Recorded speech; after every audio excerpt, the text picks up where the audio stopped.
Hello to anyone watching. My name is Jacob Hoffman. I'm the programmer on this project. I also am serving as the team lead for the purposes of the STEM competition.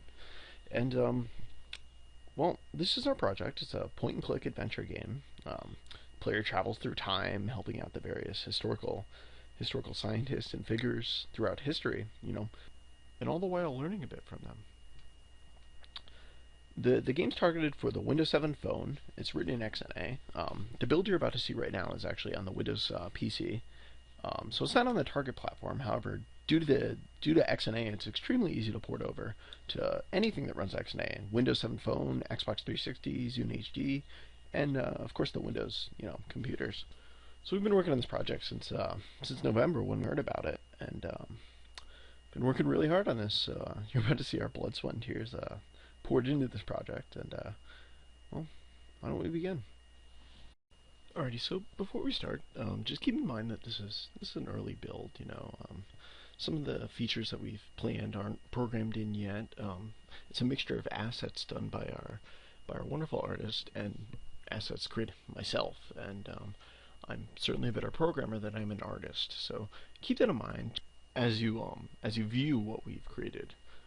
So the game's going to start out in the main headquarters area. It's where the player works as they assist the various great minds throughout history and hopefully learn something along the way. So why don't we begin? Alright, so let's choose our character. Well, first we have to enter a name, so just enter Jacob. Now we gotta choose a gender. The player can choose whether they're a boy or girl when they play the game. So let's choose a boy. And we're starting out. So this is, like I said before, it's the main time headquarters where the player works.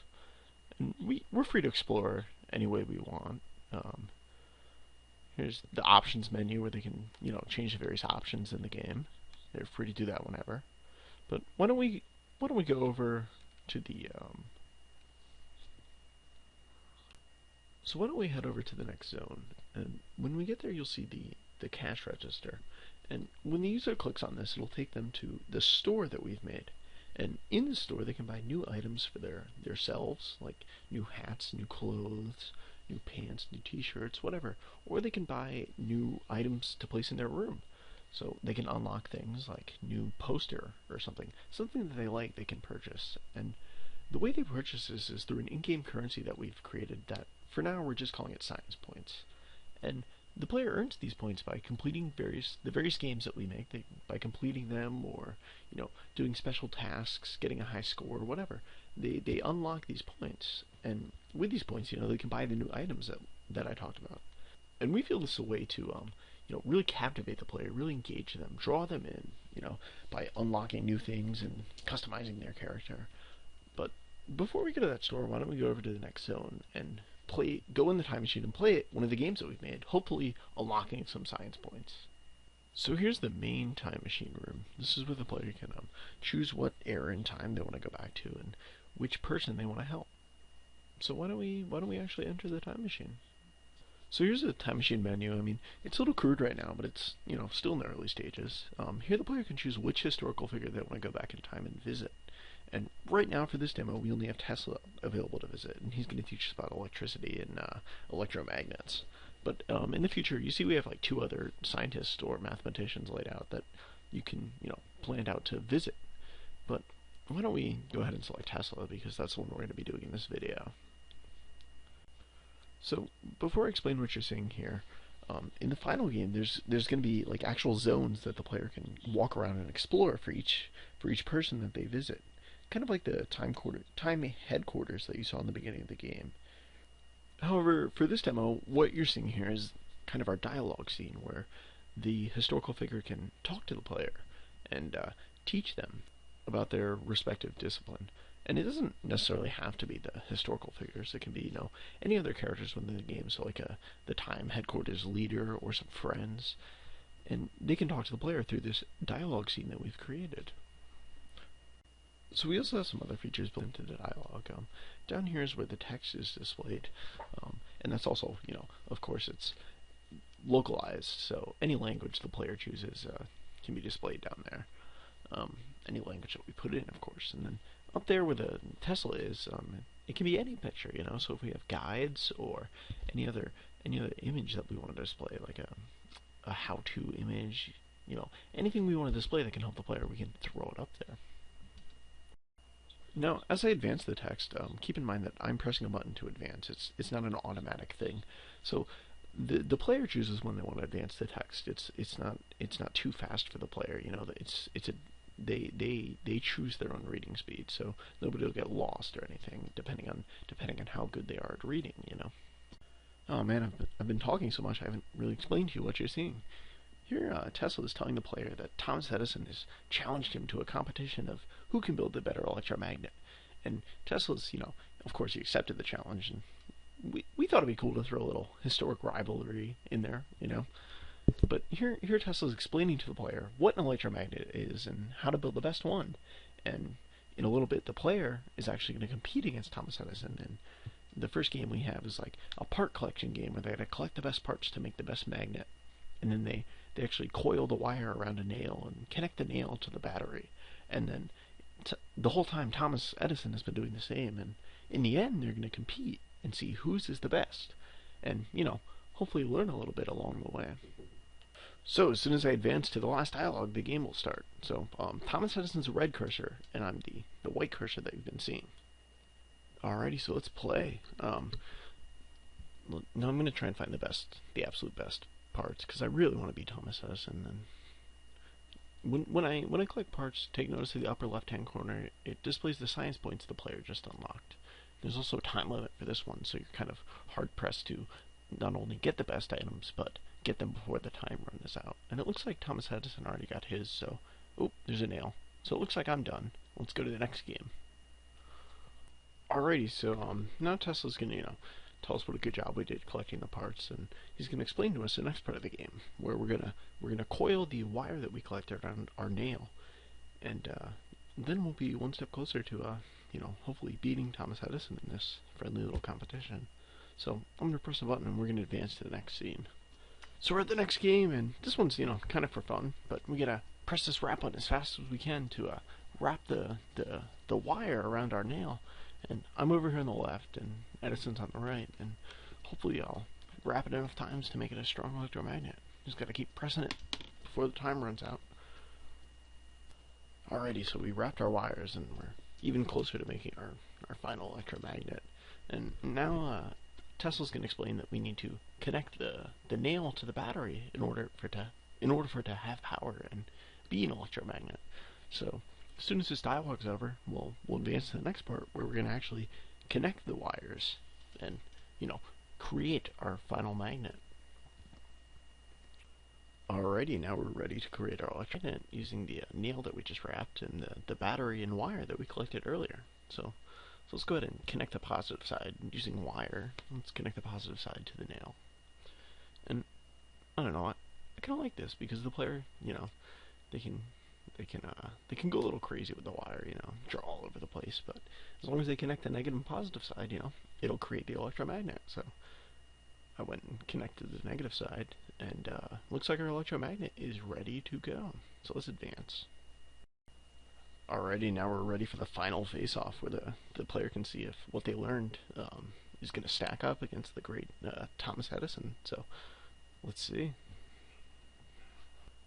Alright, we're at the final face-off.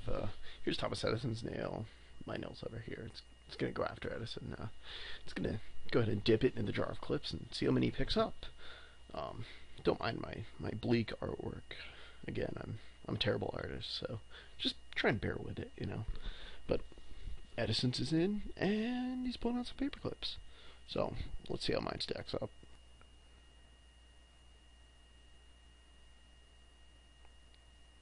Alright, looks like he's done. So it's gonna be my turn now. Let's see how we do. Well, I do, I guess. Let's see how I do. Hopefully I can beat 5.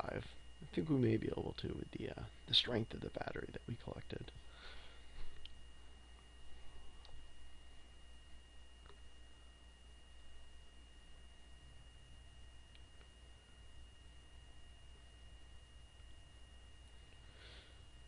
I kind of like this. It kind of builds suspense, you know.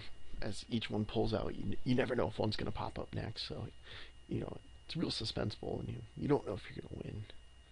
Um, oh, you can also see that the science points is being displayed over on the left, kind of a way to give feedback to the player, let them know how good they're doing. So they get points for each clip that they pick up. So the better they do, the more points they get. Oh, looks like we're done. So I definitely think it was enough to beat Edison. I think we did good. 14, yeah, we got him. Cool. So it looks like we won. Well, that's over, and hopefully we learned a little bit about electromagnets, and I think it was a fun series of games created by the game designer on our project. And normally this would take us back to the laboratory of the scientist that we visited, but in this case, due to time constraints, we didn't get a chance to make it, so instead we come back here. Well, now that we did all that, we can finally spend those science points on some cool upgrades for our character. And before we enter, keep in mind, I'm a terrible artist, so let's go in. Alrighty, so we go into the store, and you can see just some little items that I created. They're in no way final. We have like a t-shirt that the character could buy, a poster for the wall, like a hat, some things for their desk, And these are just mock items that'll be in the final game. But if I choose to purchase them with my science points, they'll show up in my room, or they'll be available on the character customization screen. And when we actually go to the room, if we buy something, you'll see that they show up there, which they weren't there before, I promise. We just didn't get a chance to see it. So actually, why don't we do that now? So let's go over to the room. Alrighty, we got our new items now. Let's go check them out.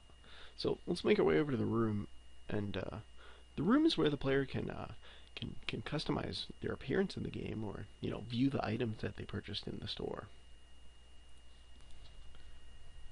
Alrighty, here's the player's room. This is kind of their home in the game, and there's the items that we purchased in the store. We can take a closer look at those. But let's get to the fun stuff and customize the way our character looks, because I don't know, that's one of my favorite features. So here's the character customization screen, and in this build you can just change the color of the pants and the t-shirt and the hair. And you can also choose between one of two hairstyles. But the capability is there right now for us to have different t-shirts or different shorts or different hats or hair. It's just not there due to a lack of the assets being there. But the capability is there, which I think is very cool to allow the player to come in and tailor the character to their liking, I think it gives like a rich experience to the player. I definitely like this feature. So I think that's good. Pretty pleased with how the character looks. Let's just I don't know, head out of here. But I guess that's it. In this demo, we showed you, I think, some cool features. Some things we didn't get to show you. Localization support. While it's built in and it's working right now, none of the team members on the team speak any foreign languages, so it was kind of hard for us to put that in there. But rest assured, the capabilities are there. So yeah, I think that's really about it. We showed you one of the mini games that we came up with to teach one of the player one of the STEM concepts. We showed you the store where the player could unlock items from the points that they got from playing the various games. We showed you the room with the character customization as well. And I think everyone on the team is very proud of what we've accomplished in such a really short amount of time. We started on this in November, and we just day in and day out, day and night, we just chugged along on this. Put a lot of hard work into it, and I'm pleased with the results, and I think the game has a lot of potential. I'm somewhat of a perfectionist, so it's hard for me to I feel weird putting this out here like an unfinished product, but due to the time constraints and stuff, I mean this is what we produced, and I hope you enjoyed it. We certainly had a blast making it. Definitely a good learning experience. For everyone on the team, I just want to extend our thanks for watching, and hope you have a good one.